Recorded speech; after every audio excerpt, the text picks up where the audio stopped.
ang misteryosong transfer student.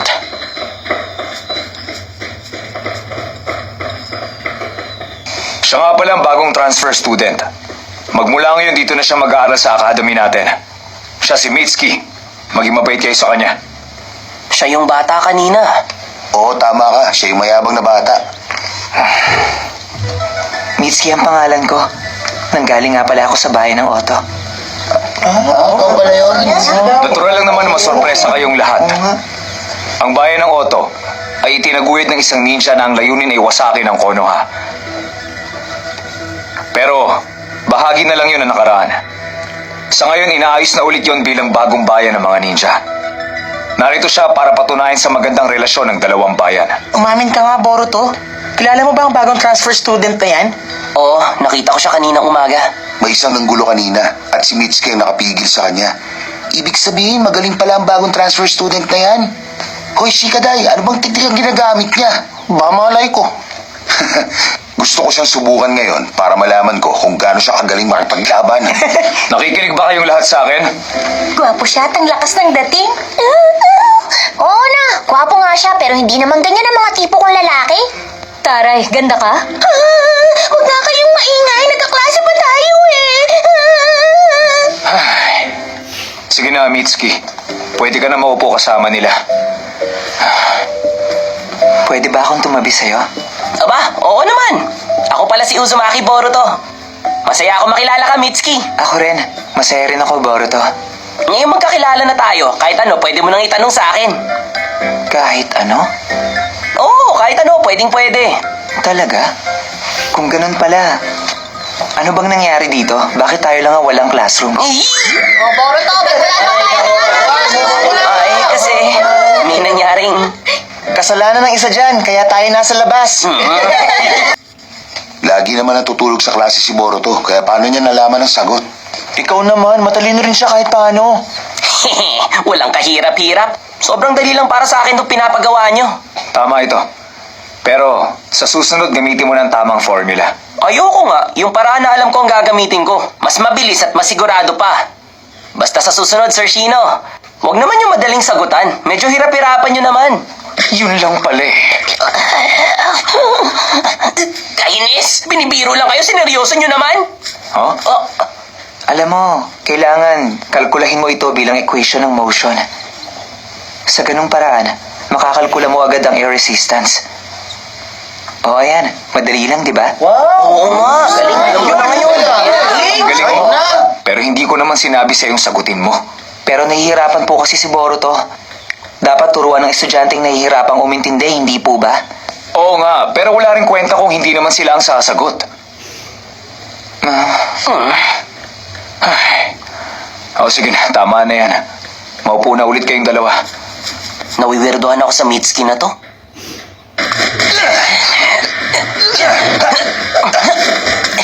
Sa pagkakataon to, mukhang ako na naman ang panalo. Akin ka lang! Tama na! Tinatapos ko na ang laban. O ano, siguro naman bilib ka na sa galing ko. Grabe, pagdating sa pastigan, walang tatalo sa'yo, Iwabe. Ngayon, ako naman ang labanan mo, Iwabe. Sige ba, hindi kita uurungan. Diyan na kayo, matira matibay. Tara, ilabas mo na ang lahat ng alam mo. Ano? Sigurado ka ba dyan? Maghanda ka na! Iwabe! Pakitaan nga kita. Sandali, Mitsuki! Hindi pa ako nagbibigay ng signal. Ang yabang mo ah. Wala akong pakialam kahit ano pang itawag mo sa akin. Ito sa'yo! Mahina ka pa rin. Anong galaw yung ginawa niya? Para siyang ahas. Sobrang galing pala niya. Tama na, pakaulan mo na siya. Tama na! Bitawan mo na siya! Mitsuki! Tumigil ka na! Iwabe, okay ka lang ba? Bakit mo ako pinigilan? Sayang naman, malapit na ako manalo sa laban eh. Kasi...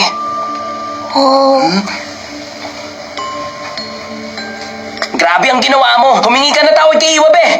Ang sabi niya, ilabas ko na ang lahat ng nalalaman ko sa pakikipaglaban. Oo nga, pero sumobra ka naman. Ayoko sa mga taong madumi kung makipaglaban. Talaga ba? Ayaw mo? Ayoko talaga. Ganun ba? Ayaw ko pa namang ayawan mo ko. Napasobra yata ako. Patawad.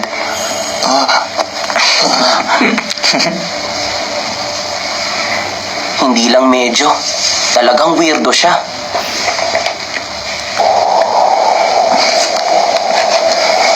Hindi na ako makapaghintay. Malalaman ko rin sa takdang panahon kung siya nga ang araw ko. Magandang umaga sa inyo! Sir Shino! Bakit siya nakasuot ng ganyan? Okay, magsimula na tayo.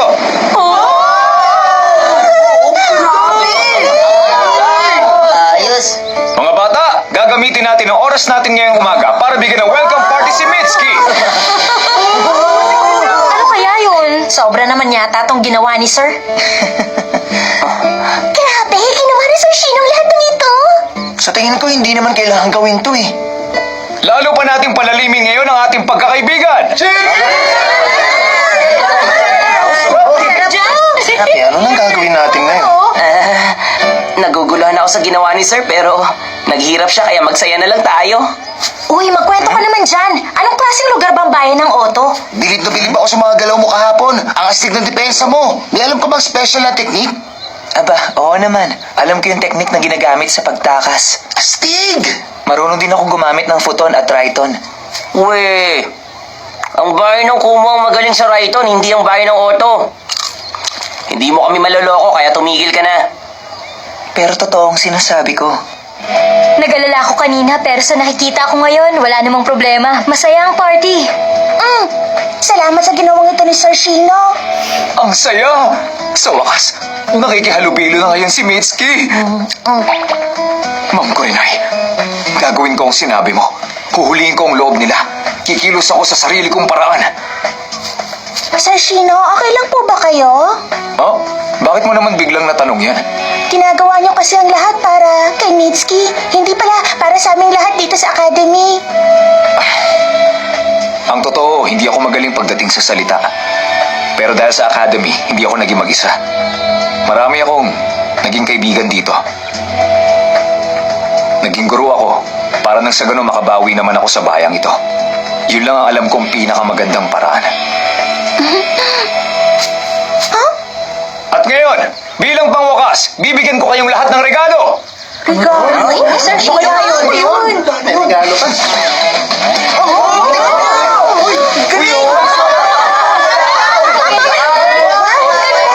Ang galing niyo talaga, Sir Shino. Paano niya mapagalaw ang mga bulaklak na to? Hindi ito katulad ng Chojo Giga technique ko. Gawa naman to. Tama, parang alam ko na. Ang ginamit na technique ni Sir Shino ay... Grabe, ang cute mo naman. Sandali lang! Huwag mong hawakan yan!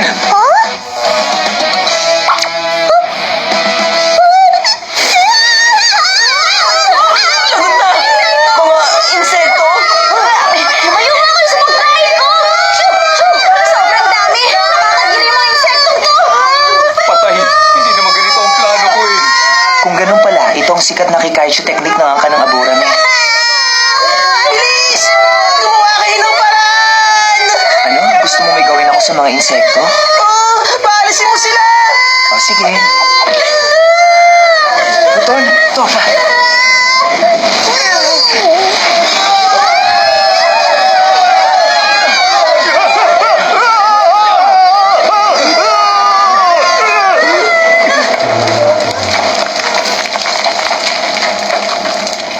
Ano bang pinaggagawa nyo?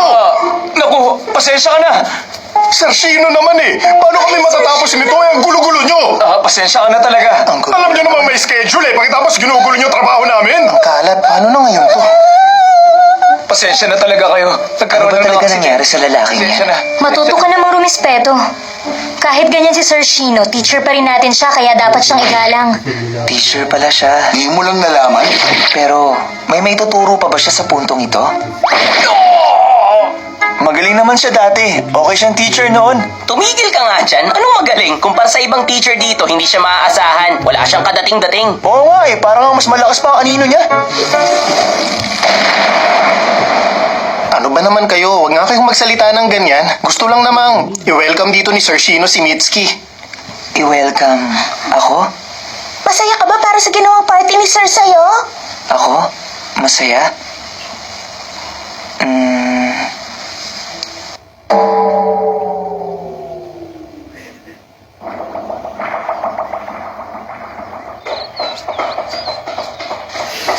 Paano ba yan? Hindi pa rin maganda ang pakiramdam ngayon ni Sir Shino kaya mukhang sa study hall gagawin ang pinakauna nating period. Ano? Mali yatang tinawag kong kadiri yung mga insekto. Ano nang gagawin natin ngayon? Tabala to sa akin pero kailangan nating humingi ng tawad sa kanya mamaya. Kailangan nga. Hoy, Mitski, sasama ka ba? Teka, si Mitski.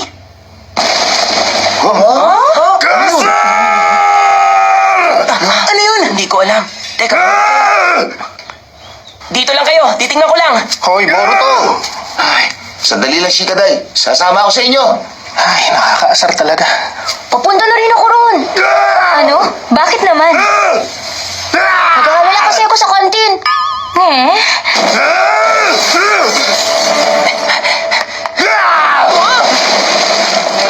Muntik na ako ron ah. Boruto, siya yung kinuha karpintero para ayusin ang academy. Iniistorbo niyo ako! Hindi ko matapos ang trabaho ko! Ano, ayaw niyo ako matapos kaagad? Boruto, ano ba to? Katulad din ba to nung kay Metal? Ano ba talagang nangyayari? Bagong lahat, kailangan muna natin siya pigilan. Tayo na! Ikaw nakikita mo rin pala yon. Akala ako lang. Sandali nga lang, paano mo nalaman? Tama, yung nangyari kahapon. Hindi. Dahil kaya sa kanya, kaya nagwawala ang mga tao. Ano bang ginagawa mo? Pupuntahan ko siya. Sandali! Pasukin na natin. Tara! Chocho, hindi ba tayo papasok? Nakuha ko ng mga potato chips kaya pasta muna ako dyan. Ay, kailan mo yan nakuha? Sa puntong ito, wawasakin ko na talaga ang building na to para hindi nyo na maisipang ipaayos sa amin!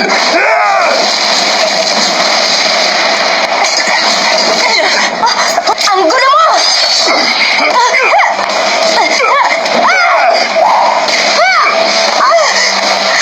Huwag kang masyadong mainit, bata! Hindi pa ba okay yan, Shikaday? Okay na.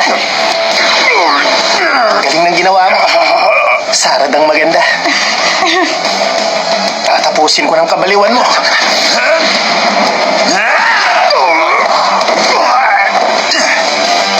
Sayang, hindi siya nakalaban ni Boruto. Ang mga bata talaga ngayon. Hindi yata umubra. Masyado kayong mainit makipaglaban! Ipagsak niyo na! Oo!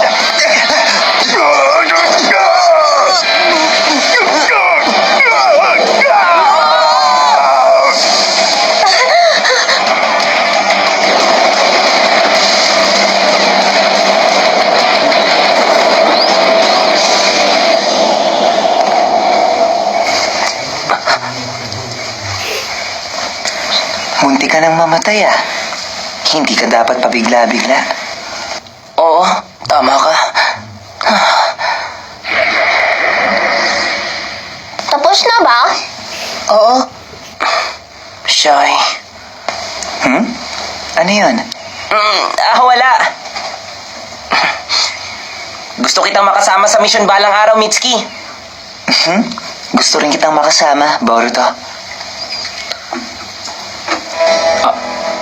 Ang gulo naman dito.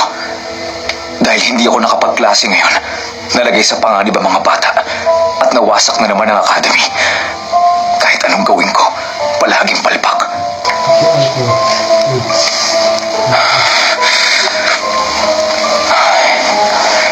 Ano ba ang kailangan kong gawin para makinig sa akin si Boruto at ang ibang bata? O baka naman, kahit na anong gawin ko, hindi talaga sila makikinig sa akin.